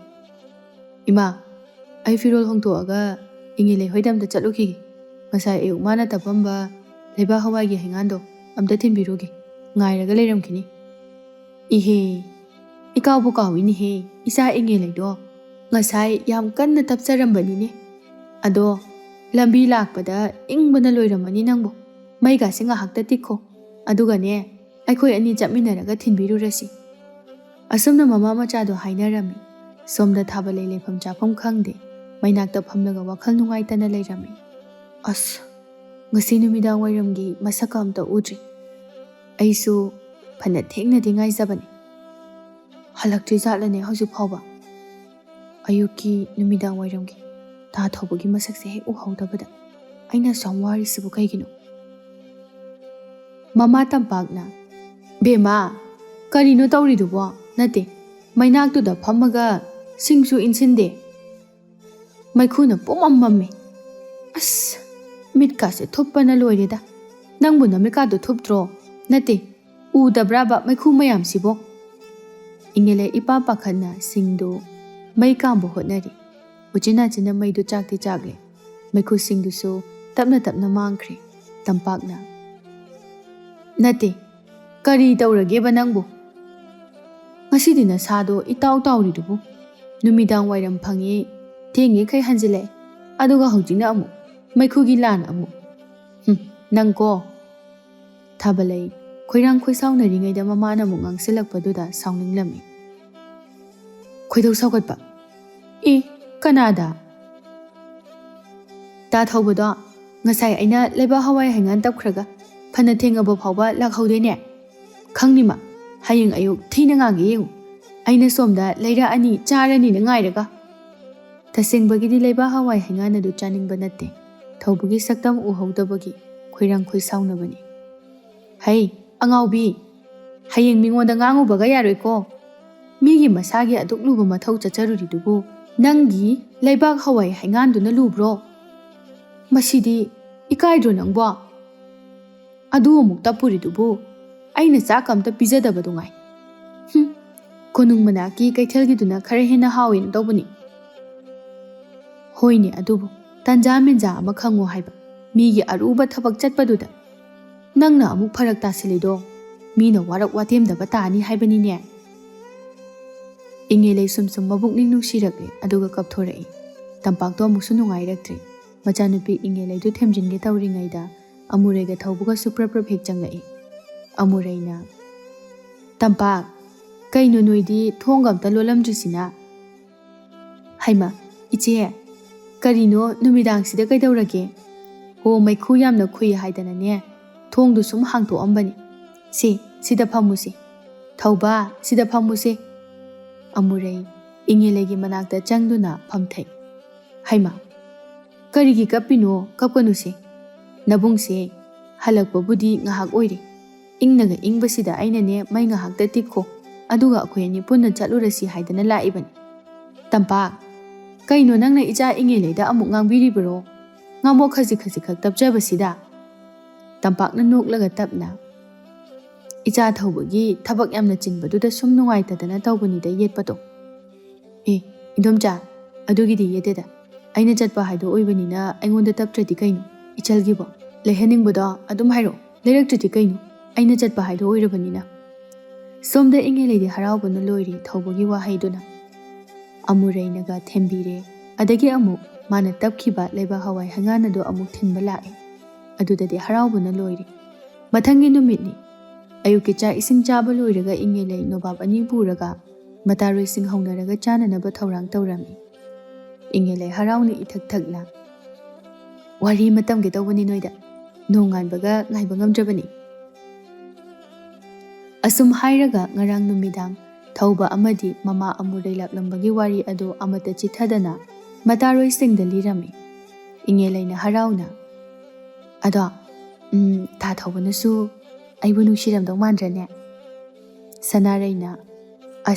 Manba natiye nungsire kaino. Nangi wari sinadi nungsirabani magido.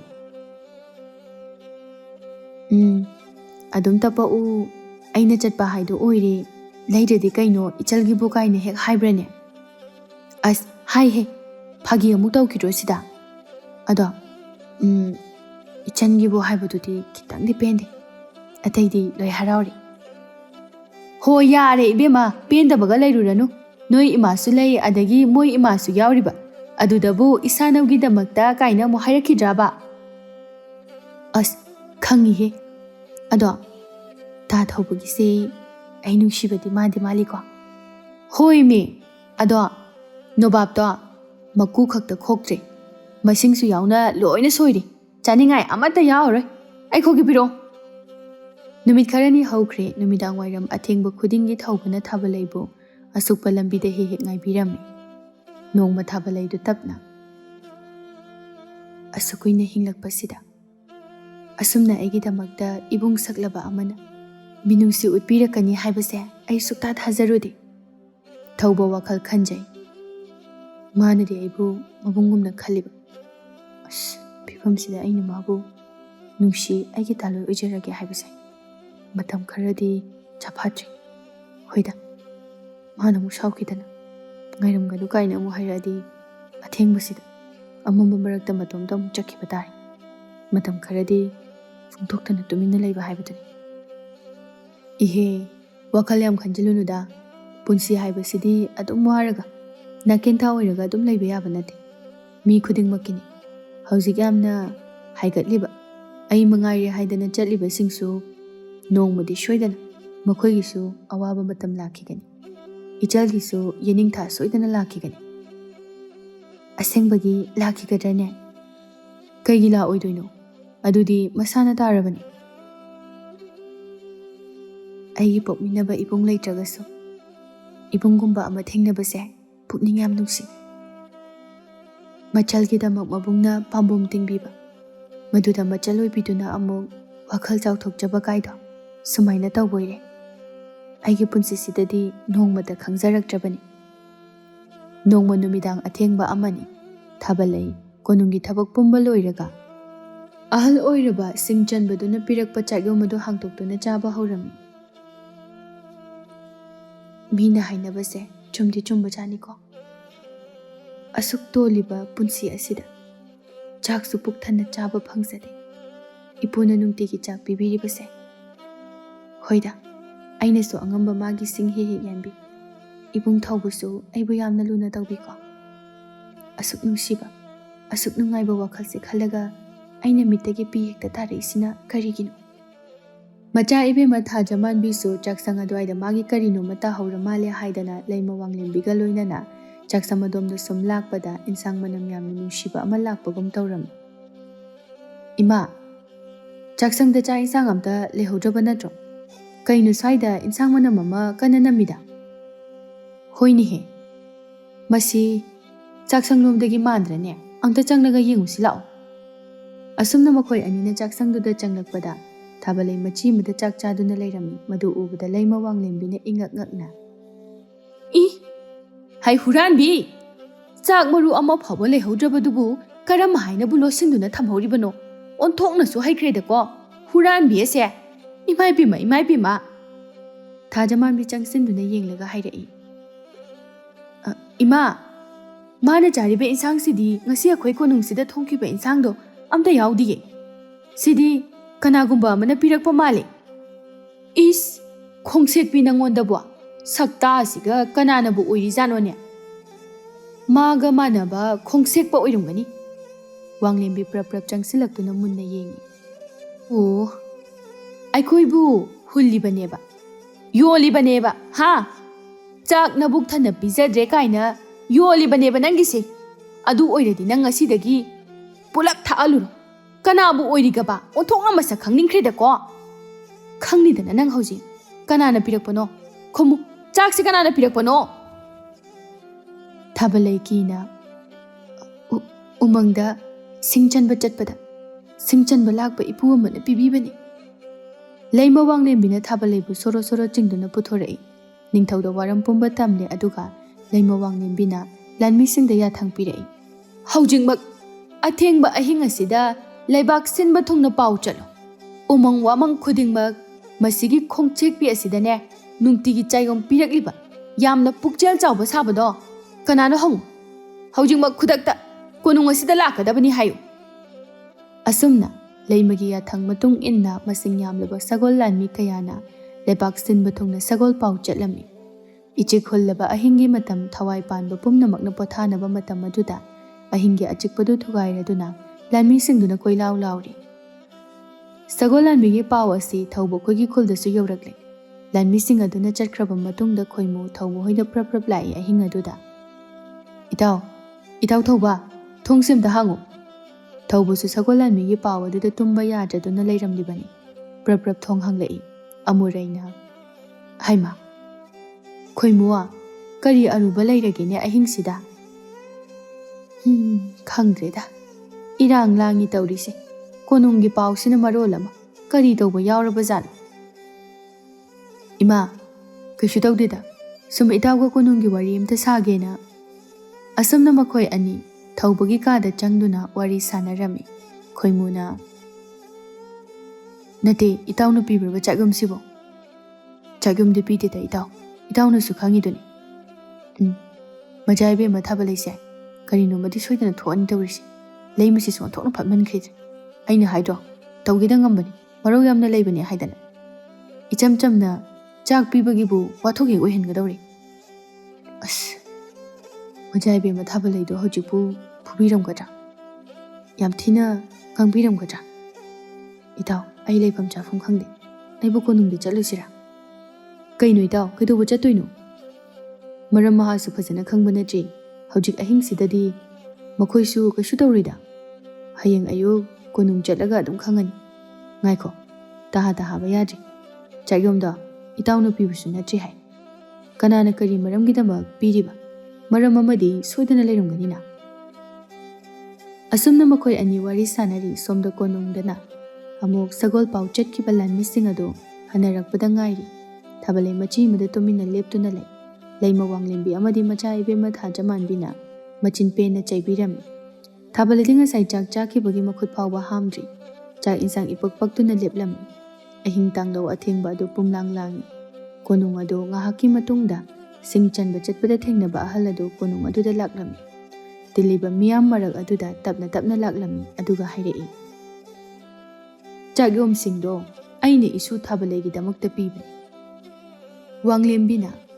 O sing chak yamna laikhraboireda. Pare adu oiredi haujingwa khongsek pise puduna chakhigadabani akhoi bu ikai ba piba ꯑꯩꯈꯣꯏꯅ ꯆꯥꯛ ꯃꯄꯨꯛ ꯊꯟꯅ ꯄꯤꯖꯗꯕꯗꯨ ꯉꯥꯏꯅꯦ ꯂꯥꯟꯃꯤꯁꯥ ꯂꯩꯕꯥꯛ ꯁꯤꯟꯕ ꯊꯨꯡꯅ ꯍꯧꯖꯤꯛꯃꯛ ꯑꯃꯨꯛꯀ ꯆꯠꯂꯨ ꯂꯩꯕꯥꯛ ꯃꯤꯌꯥꯝ ꯄꯨꯝꯅꯃꯛ ꯀꯣꯅꯨꯡꯗ ꯍꯧꯖꯤꯛꯃꯛ ꯂꯣꯏꯅ ꯂꯥꯛꯀꯗꯕꯅꯤ ꯀꯨꯝꯍꯩ ꯑꯃ ꯇꯧꯒꯗꯧꯔꯤ ꯍꯥꯏꯅ ꯄꯥꯎ ꯆꯦꯜꯂꯨꯆꯣ ꯑꯁꯨꯝꯅ ꯑꯃꯨꯛꯁꯨ ꯁꯒꯣꯜ ꯂꯥꯟꯃꯤꯁꯤꯡꯗꯨ ꯊꯥꯗꯨꯅ ꯁꯒꯣꯜ ꯄꯥꯎ ꯆꯦꯜꯍꯜꯂꯝꯃꯤ ꯉꯥꯏꯍꯥꯛꯀꯤ ꯃꯇꯨꯡꯗ ꯂꯩꯕꯥꯛ ꯃꯤꯌꯥꯝ ꯍꯨꯞꯅ ꯇꯤꯜꯂꯔꯤ ꯊꯧꯕꯁꯨ ꯌꯧꯔꯛꯏ ꯂꯥꯞꯇꯛꯅ ꯌꯦꯡꯖꯩ ꯀꯔꯤꯕꯨ ꯊꯣꯛꯂꯒꯗꯕ ꯍꯥꯏꯅ ꯂꯩꯃ ꯋꯥꯡꯂꯦꯝꯕꯤꯅ ꯃꯌꯥꯝꯗ ꯂꯥꯎꯔꯛꯏ ꯂꯩꯕꯥꯛ ꯃꯤꯌꯥꯝ ꯄꯨꯝꯅꯃꯛ ꯉꯁꯤꯗꯒꯤ ꯊꯥꯕꯜꯂꯩꯁꯦ ꯃꯁꯤꯒꯤ ꯍꯅꯨꯕ ꯑꯁꯤꯒ ꯄꯨꯟꯁꯤ ꯂꯩꯄꯨꯟ ꯁꯦꯝꯕꯤꯈ꯭ꯔꯒꯅꯤ ꯑꯩꯅ ꯃꯥꯕꯨ ꯆꯥꯛ ꯁꯨꯛꯄꯤ ꯄꯤꯖꯗꯕꯗꯨ ꯉꯥꯏ ꯍꯅꯨꯕꯁꯤꯗꯒꯤ ꯅꯨꯡꯇꯤꯒꯤ ꯆꯥꯛꯌꯨꯝ ꯅꯤꯔꯒ ꯆꯥꯔꯝꯂꯤꯕ ꯑꯩꯕꯨ ꯂꯨꯛꯃꯥꯏꯗ ꯍꯥꯞꯇꯨꯅ ꯌꯣꯟꯕ ꯑꯗꯨꯒ ꯍꯦ ꯍꯅꯨꯕ ꯇꯥꯎ ꯉꯁꯤꯗꯒꯤ ꯅꯨꯃꯤꯠ 6ꯅꯤ ꯁꯨꯕꯒꯤ ꯑꯌꯨꯛ ꯑꯉꯟꯕꯗ ꯀꯣꯅꯨꯡ ꯑꯁꯤꯗ ꯐꯧ ꯁꯪꯕꯥꯏ 500 ꯊꯤꯜꯂꯛꯀꯗꯕꯅꯤ ꯊꯥꯕꯜꯂꯩꯕꯨ ꯆꯥꯎꯅꯅꯕ ꯌꯣꯛꯂꯛꯄꯒꯤ ꯃꯥꯅ ꯆꯥꯈꯤꯕꯒꯤ ꯃꯃꯜꯅꯤ ꯃꯗꯨ ꯍꯦꯛ ꯉꯝꯗ꯭ꯔꯕ ꯅꯪ ꯑꯉꯥꯡ ꯑꯣꯜꯂꯤ ꯈꯪꯉꯨ ꯅꯪ ꯂꯟ ꯊꯨꯝ ꯌꯥꯝꯅ ꯂꯩꯔ ꯃꯥꯜꯂꯦ ꯅꯨꯃꯤꯠ ꯑꯗꯨꯗꯁꯨ ꯂꯩꯕꯥꯛ ꯃꯤꯌꯥꯝ ꯍꯨꯞꯅ ꯑꯃꯨꯛ ꯀꯨꯝꯍꯩ ꯌꯦꯡꯕ ꯂꯥꯛꯀꯗꯕꯅꯤ ꯋꯥꯡꯂꯦꯝꯕꯤꯒꯤ ꯋꯥꯍꯩꯁꯤꯡ ꯑꯗꯨꯗ ꯊꯥꯕꯜꯂꯩꯗꯤ ꯃꯀꯣꯛꯇꯨ ꯄꯨꯕ ꯉꯝꯗ꯭ꯔꯦ ꯅꯣꯟꯊꯗꯨꯅ ꯇꯨꯃꯤꯟ ꯂꯦꯞꯇꯨꯅ ꯂꯩ ꯑꯗꯨꯒ ꯑꯍꯜ ꯑꯗꯨꯗꯤ ꯅꯣꯛꯐꯦꯠ ꯇꯧꯔꯒ ꯃꯃꯥꯏ ꯊꯥꯡꯒꯠꯂꯒ ꯋꯥꯡꯂꯦꯝꯕꯤꯅ ꯉꯥꯡꯂꯤꯕꯁꯤꯡꯗꯨ ꯇꯥꯗꯨꯅ ꯂꯩꯔꯝꯃꯤ ꯇꯤꯜꯂꯤꯕ ꯂꯩꯕꯥꯛ ꯃꯤꯌꯥꯝꯗꯨ ꯃꯈꯨꯠꯇ ꯆꯥꯛ ꯏꯄꯛ ꯄꯛꯂꯒ ꯐꯤꯕꯝ ꯆꯥꯗꯕ ꯃꯑꯣꯡꯗ ꯂꯦꯞꯂꯤꯕ ꯊꯥꯕꯜꯂꯩꯕꯨ ꯎꯕꯗ ꯌꯥꯝꯅ ꯅꯨꯡꯉꯥꯏꯖꯔꯝꯗꯦ ꯁꯣꯝꯗ ꯈꯣꯏꯃꯨꯅ ꯊꯧꯕꯕꯨ ꯀꯟꯅ ꯊꯦꯝꯖꯤꯟꯕꯤꯔꯤ ꯃꯤꯅꯁꯨ ꯇꯥꯗꯅꯕ ꯃꯑꯣꯡꯗ ꯊꯥꯕꯜꯂꯩꯕꯨ ꯑꯍꯜ ꯑꯗꯨꯗ ꯄꯨꯟꯁꯤ ꯂꯩꯄꯨꯜ ꯁꯦꯝꯂꯦ ꯍꯥꯏꯅ ꯂꯥꯎꯊꯣꯔꯛꯄ ꯑꯗꯨꯗ ꯊꯧꯕ ꯑꯗꯨꯛꯀꯤ ꯃꯇꯤꯛ ꯊꯃꯣꯏ ꯀꯥꯏꯔꯤ ꯃꯤꯌꯥꯝ ꯃꯃꯥꯡꯗ ꯐꯣꯡꯗꯣꯛꯂꯨꯕꯁꯨ ꯌꯥꯗ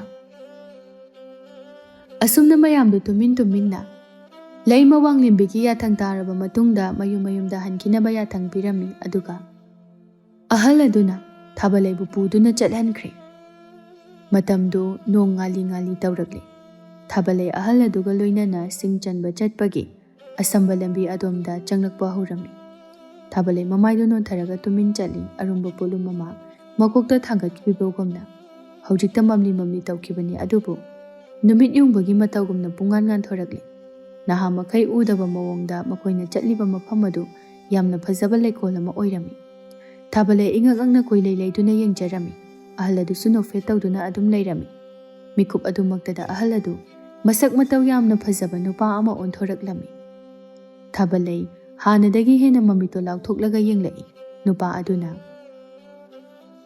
ꯑꯩꯒꯤ ꯌꯨꯝ ꯌꯧꯔꯦ ꯃꯐꯝꯁꯦ ꯑꯩꯒꯤ ꯌꯨꯝꯅꯤ ꯌꯦꯡꯉꯨꯗꯣ ꯅꯪꯕꯨ ꯂꯥꯛꯄ ꯈꯧꯔꯥꯡꯅ ꯉꯥꯏꯔꯤꯕꯅꯤ ꯃꯌꯥꯝꯁꯦ ꯍꯥꯡꯗꯣꯔꯛꯂꯤꯕ ꯊꯣꯡ ꯑꯁꯤꯗ ꯆꯪꯉꯁꯤ ꯊꯥꯕꯜꯂꯩꯅ ꯌꯦꯡꯊꯣꯔꯛꯄꯗ ꯃꯅꯤꯃꯨꯛ ꯇꯥꯅ ꯁꯥꯕ ꯌꯥꯝꯅ ꯐꯖꯕ ꯀꯣꯅꯨꯡꯒꯤ ꯁꯅꯊꯣꯡ ꯃꯥꯟꯕ ꯑꯃ ꯍꯥꯡꯗꯣꯔꯛꯏ ꯃꯅꯨꯡꯗ ꯌꯦꯡꯁꯤꯟꯈꯤꯕꯗ ꯅꯣꯡꯁꯥ ꯁꯖꯤ ꯀꯩ ꯑꯇꯩ ꯁꯥ ꯃꯌꯥꯝ ꯑꯃ ꯑꯃꯗꯤ ꯅꯤꯡꯊꯤꯖꯔꯕ ꯎꯆꯦꯛ ꯃꯌꯥꯝ ꯑꯃ ꯃꯈꯜ ꯃꯌꯥꯝ ꯑꯃ ꯎꯔꯝꯃꯤ ꯃꯗꯨꯗꯁꯨ ꯅꯠꯇꯅ ꯃꯁꯛ ꯃꯇꯧ ꯌꯥꯝꯅ ꯐꯖꯕ ꯐꯤꯖꯦꯠ ꯂꯩꯇꯦꯡ ꯌꯥꯝꯅ ꯅꯤꯡꯊꯤꯖꯕ ꯃꯤꯑꯣꯏ ꯀꯌా ꯑꯃꯁꯨ ꯎꯔꯝꯃꯤ ꯊꯥꯕꯜꯂꯩꯅ ꯅꯨꯄꯥꯗꯨꯗ ꯍꯪꯂꯛꯏ ꯅꯪ ꯀꯅꯥꯅꯣ ꯃꯐꯝꯁꯤꯕꯨ ꯀꯗꯥꯏꯗꯅꯣ ꯑꯩꯕꯨ ꯃꯪꯂ ꯇꯥꯏꯕꯪꯂ ꯃꯪꯅꯗꯤ ꯇꯥꯏꯕꯪꯅꯤ ꯑꯩ ꯎꯃꯪ ꯑꯁꯤꯕꯨ ꯀꯣꯜꯂꯤꯕ ꯈꯣꯌꯨꯝ ꯂꯥꯏꯅꯤ ꯑꯁ ꯍꯧꯖꯤꯛꯅ ꯑꯃꯨꯛ ꯈꯣꯌꯨꯝ ꯂꯥꯏꯒꯤ ꯃꯅꯥꯏ ꯑꯣꯏꯗꯣꯔꯕ꯭ꯔꯣ ꯑꯩꯁꯦ ꯑꯗꯨꯃꯥꯏꯅ ꯍꯥꯏꯒꯅꯨ ꯅꯪꯗꯤ ꯑꯩꯒꯤ ꯇꯥꯂꯣꯏ ꯑꯣꯏꯒꯦ ꯈꯟꯈ꯭ꯔꯕꯅꯤ ꯑꯩꯅ ꯈꯟꯈꯤꯕ ꯍꯥꯏꯕꯁꯦ ꯑꯗꯨꯃꯛ ꯑꯣꯏꯔꯗꯕꯅꯤ ꯍꯧꯖꯤꯛꯇꯤ ꯅꯪꯒꯤ ꯑꯋꯥꯕꯒꯤ ꯃꯇꯝ ꯂꯣꯏꯔꯤ ꯑꯩꯒꯤ ꯅꯥꯛꯇ ꯅꯨꯡꯉꯥꯏꯅ ꯅꯅꯤꯡꯇꯝꯅ ꯂꯩꯖꯔꯣ ꯑꯁꯨꯝꯅ ꯍꯦꯛ ꯍꯥꯏꯕ ꯂꯣꯏꯕꯒ ꯊꯥꯕꯜꯂꯩꯒꯤ ꯐꯤꯕꯝ ꯇꯥꯔꯝꯗꯕ ꯈꯣꯡ ꯑꯗꯨꯁꯨ ꯀꯩꯁꯨ ꯇꯧꯈꯤꯗ꯭ꯔꯦ ꯐꯤꯖꯦꯠ ꯐꯤꯒꯥꯏ ꯑꯊꯤꯕ ꯐꯤꯖꯣꯜ ꯑꯗꯨꯁꯨ ꯌꯥꯝꯅ ꯐꯖꯕ ꯐꯤꯖꯣꯜ ꯑꯣꯟꯈ꯭ರೆ ꯊꯥꯕꯜꯂꯩ ꯃꯆꯤꯟꯗ ꯍꯥꯏꯗꯣꯛꯈꯤ ꯍꯩꯃꯥ ꯑꯩꯒꯤ ꯈꯣꯡꯁꯦ ꯀꯩꯁꯨ ꯇꯧꯗ꯭ꯔꯦꯅ ꯑꯁꯦꯡꯕꯒꯤ ꯅꯪꯁꯦ ꯂꯥꯏꯅꯤꯀꯣ ꯄꯨꯛꯅꯤꯡ ꯌꯥꯝꯅ ꯅꯨꯡꯁꯤ ꯑꯩꯒꯤ ꯈꯣꯡꯁꯦ ꯑꯩ ꯃꯐꯝꯁꯤꯗ ꯃꯤꯅꯥꯏ ꯑꯃꯒꯨꯝꯅ ꯑꯗꯨꯝ ꯂꯩꯖꯒꯦ ꯑꯩ ꯌꯥꯝ ꯍꯔꯥꯎꯔꯤ ꯌꯥꯗꯦ ꯑꯩꯒꯤ ꯂꯩꯃ ꯑꯣꯏꯒꯗꯕꯅꯤ ꯂꯥꯛꯑꯣ ꯆꯪꯉꯁꯤ ꯏꯁꯥꯅꯧꯒꯤ ꯑꯋꯥꯕ ꯃꯇꯝ ꯂꯣꯏꯈ꯭ꯔꯕꯅꯤ ꯁꯣꯝꯗ ꯊꯧꯕꯗꯤ ꯆꯥꯕ ꯊꯛꯄꯒ ꯑꯃꯠꯇ ꯆꯪꯗ꯭ꯔꯦ ꯃꯊꯪꯒꯤ ꯅꯨꯃꯤꯠꯀꯤ ꯅꯨꯃꯤꯗꯥꯡ ꯋꯥꯏꯔꯝꯅꯤ ꯊꯥꯕꯜꯂꯩꯅ ꯍꯦꯛ ꯍꯜꯂꯛꯄ ꯂꯝꯕꯤ ꯑꯗꯣꯝꯗ ꯌꯥꯝꯅ ꯅꯨꯡꯉꯥꯏꯇꯅ ꯌꯦꯡꯗꯨꯅ ꯂꯩꯔꯝꯃꯤ ꯃꯃꯤꯠꯇ ꯃꯄꯤ ꯏꯔꯥ ꯆꯦꯜꯂꯒ ꯈꯟꯖꯩ ꯂꯥꯛꯂꯔꯣꯏꯀꯣ ꯑꯃꯨꯛ ꯍꯟꯅ ꯂꯝꯕꯤꯁꯤꯗ ꯑꯩꯅ ꯐꯅ ꯉꯥꯏꯔꯕꯁꯨ ꯑꯍꯤꯡ ꯑꯃꯗ ꯄꯨꯡꯂꯣꯏ ꯍꯦꯛ ꯂꯣꯏꯈꯤꯗꯦ ꯀꯣꯅꯨꯡꯁꯤꯁꯨ ꯏꯍꯥꯡ ꯍꯥꯡꯕꯒꯨꯝꯅ ꯇꯧꯏ ꯉꯁꯤꯗꯤ ꯑꯩ ꯌꯥꯝꯅ ꯋꯥꯔꯤ ꯀꯔꯤꯒꯤꯅꯣ ꯑꯁꯨꯛ ꯋꯥꯔꯤꯕꯁꯤꯕꯣ ꯈꯣꯏꯃꯨꯅ ꯊꯦꯝꯗꯨꯅ ꯊꯧꯕꯕꯨ ꯃꯌꯨꯝꯗ ꯄꯨꯂꯞ ꯆꯠꯃꯤꯟꯅꯈ꯭ꯔꯦ ꯂꯩꯃ ꯋꯥꯡꯂꯦꯝꯕꯤꯅ ꯊꯥꯈꯤꯕ 6ꯅꯤ ꯆꯟꯕ ꯅꯨꯃꯤꯠꯀꯤ ꯑꯌꯨꯛꯅꯤ ꯂꯩꯕꯥꯛ ꯃꯤꯌꯥꯝ ꯄꯨꯝꯕꯁꯨ ꯂꯥꯛꯅꯔꯤ ꯊꯥꯖꯃꯥꯟꯕꯤꯅ ꯇꯞꯅ Ima, ngasidi kumai nungai dauri. Ngamsu ngamoidaba hanuba amadi angang olenido. Ngahaki matungda Thaballei hanagumna makhong sei. Nahangi ahal aduga loinana laglami. Wanglenbina makhoi ubada. Oh, yaudi edana. Matam yamna manghanba yade. Kadai, aina haibudu pura abra. Ahal aduna. Pujarakle. Sanathongi mapanda loina lehori. Wanglenbina manaisingda haibagi sanathong hanglaga phawsingdo pushilai madu ubada wanglenbiga thajamanbiga do ngakpana loikre. Ahal aduna. Aduk pukchel pikpa nakhoigi narakta kuina lening. Asumna hairaga ahal du masak matau phajaba nahadu onthorakle aduga Thaballei busu magi makhong adu karisu tawhantre. Khudakta dolai apai bilaktuna paitharai. Mayamdo mangoina yengjarami. Ai Thaballei ne singjanba chatpa umang adubu koliba khoyum lai. Haujikti mabuk phattaba mi singdi chairak phangba tabani. Asumna hairaga dolai apai bidu tonglaga pairaga chatkre. Leima wanglenbi thajamanbi amadi ningthau haujiktada akiba phaurakpagum tawrami. Diliba miyamdasu kibaga ngakpaga pulak punkre. Adubu thaubudi nungaifam ikhang khangde. Mayam pumnamakna hannakhrabasu thaubudi umangnomda sumlaklami. Khanghaudana satlauna ngasagi khoyum lai adu thorai. Marup somna Thaballei bu aduki matik nungsibiba amadi minungsi utpibagi-damakta hainingai leitana thagachari. Thaballei bu nafamda kathoklasira haina phawba khalamlabani. Adubu Ingeleina marupu aduki matik nungsijaba aduda Ingeleiga punsilai punsaminaro haina khankibani. Kari Ingeleina ba ichamchamna mabung ama oina khanjaba natabrani. Nate mana marupu aduki matik nungsijai. Asumna hairaga Ingelei mawong matau pumnamak thaubada yenghalli. Khoyum lai aduna amo. Marup Thaballei bu minungsi pibibagi-damakta aina ngamjaba mateng pangjagi. Karino marupna pamjaba amatadi nibiyu. Thauba tapna maraibak thijarabi Thaballei khoyum laida ongkhre tabada harauba phaw. Phari nungaina leijarasana. Aigi wakhaldagi amadi leibak miyamgi wakhaldagi Thaballei bu lauthokpiru. Mahak aikhoigi irakta leirami haibase pungkaw kawhanbiru. Natrabadi ai mabu kawba ngamgadaba mandre. Phari madumak soidana phangani. Aduga itaw karimata watta padana Ingeleiga nungaina panba oibiyu. Asumna hek haikibaga thauba Thaballei bu pungkaw kawkhre. Mabu thengnarami haibagi wafam machet amata ningsingdre. Ingeleigi wakhalda adum laikre. Kaithaldagi leiba hawai hangan khara leiraga mayumda halai. Numidang wairam hanagi matawgum Ingelei ngaiduna leirami pukri mapalda. Ingelei harauna. Ta thauba ngasidi ngatana halaina. Nganna halakani khangjaramadi kainoma tapcharamgadabani. Taptrabasu leirei aikhoi ningai mapigibo. Asengbagiro somda konung lomdana amuk leima wanglenbi amadi majaibema thajamanbi adu purok jakpa haibadu oirami. Ningthau khabasu akiba ma phawrami. Thajamanbina leima wanglenbida fring chongbina hairai. Ima aisu hayeng ayo ngatana khongsek piduna singchanba mafamduda singchanba chatke. Nangdi karige? Kaigino haisibo kaino? Holai nupa thiruge. Khongsek pidudi khoyum lai ama phangkhredana. Aikhoina mangonda otlubado adugi soidana laman khumakani. Aduna ngakthokpinaba ngakthokpa ngamba khoyum lai ama thiruge. Isak itau thibusu nate. Hoine chumine. Yai hayeng nong hek nganbaga chalo. Imane yai. Ningthau khabana noigi wado amta ngaikhoda. Lale haija hobuna chumoidrane. Ningthau khabagi waga sukta tade. Nonganba phawba ngaiba ngamdre mamni dagi majaibe ma thajamanbi tapna umangda lakpa hawi. Numit yungdawre ko tawrise. Phanadi sangine aina laisi. Hanubadi lairadana kanamtha hek thengnade. Hais adagisina khara hena sukpadawna tawi. Aswaida hekta changsilaga khoyum laisingdi khara hena sukpada lai habani. Sida hekta changsilage. Asumna awabaga changde thajamanbi prap changlai. Khara hena sukpa mafam adomda changlakpaga thajamanbina masak matau yamna phajaba nupa ama urami. Thajamanbi harauna, "Eh, leiredana aigiso." "Hais, leire. Thibu thiredi phangde haibra. Khongsekpi mani henba yabro aingondagi." Asumna nofet tawraga changsili, nupadu nofet tawraga, "Lao, nangna ibu aduk wana thirakliba. Nasanadi yareko, aigi loinabi oibada." Yare. Adugidamaktani nupi aina itomta asukpa umangsida kaya wana lakjaribano." "Fare, adudi nang chenkiba yaroiko." Asumna haraga nupado yamna masak thiba, wang chawba hingchaba mo onthoraklami. "Aidi khoyum lai nate, hingchabani. Nang haujikti chenbasu ngamlaroi. Aigi loinabi oiduna saru sayang apum masa marakta leiba tabani." Thajamanbina khalubagi ona tainabada lakpada aduki matik thamoi kairami. Laima wanglembi mapunsi chuppagi kaptuna lenki. Machanupina hingchaba amada laikhibagi nungaitaba aduna ningthau khabadi Thajamanbina hingchabagi taloi oiri khangba mikupta wakhal nungai mandaduna aduma korong nonggakhri. Awabana saruk oiraklabi Thaballei nungaibatana saruk oiduna khoyumlai adugi loinabi oiduna leiki.